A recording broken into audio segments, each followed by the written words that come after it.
Welcome to my video. Today we will learn this beautiful button. We will not start with a slip knot. We will just grab the yarn and make loops on the tip of the finger. I am just making it 10 times. Now pull all the loops together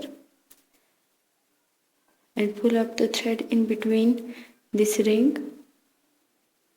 As you can see, there is a hole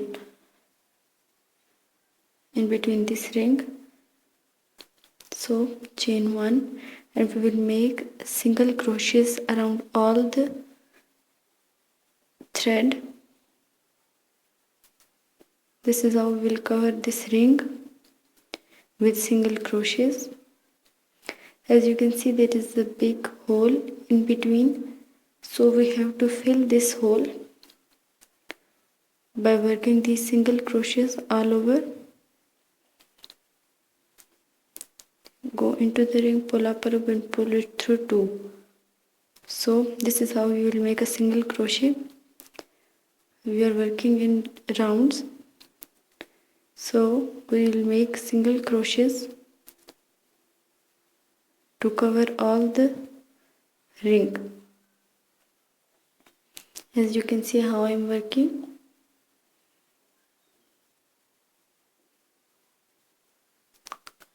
I have completed the row. Now I will make a slip stitch on the top of the first single crochet.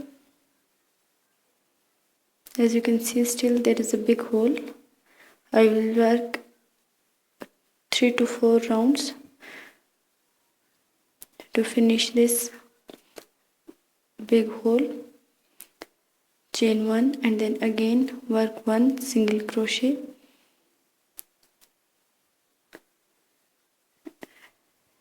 We will not work on the single crochets, we will work in this hole. As you can see, it is turning thicker and bigger as well.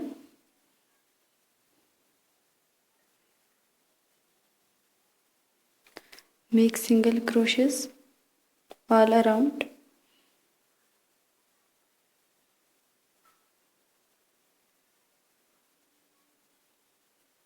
Please subscribe my channel Crochet Skills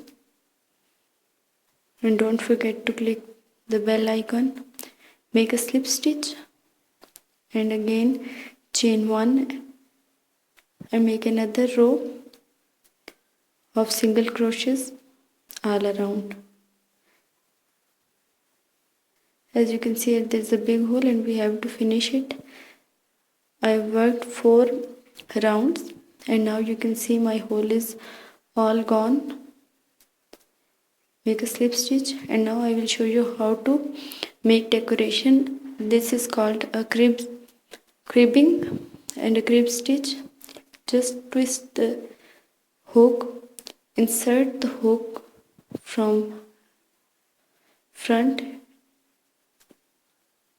pull up a loop and pull it through 2. Again, just twist the hook from front to back, pull the loop from the back side, pull up and pull it through 2. Insert the hook 1 stitch before. Just work in single crochets, but it's a little tricky. Hold it like this, turn it, insert the hook 1 stitch before, insert it, grab the yarn, pull it and pull it through 2 loops. Hold the hook, twist it, insert it 1 stitch before. As you can see, pull up, grab the yarn and pull it through 2 loops. This is how you will work in all the stitches. Please watch carefully. It's not difficult, it looks difficult, but when you understand it, you can easily follow this. Just insert the hook, grab the yarn, pull it from the back side to front and pull it through 2 loops. This is how it looks and you will do it in all the stitches. Look how the edges are very nice. I've done all the stitches and now I will show you how to slip stitch. We will turn the button and from back side to the very first stitch I will make a slip stitch so that we will not see it from front side. This is how it will look. It's a very beautiful button. You can use it on anything for decoration purpose or for anything. Thank you for watching.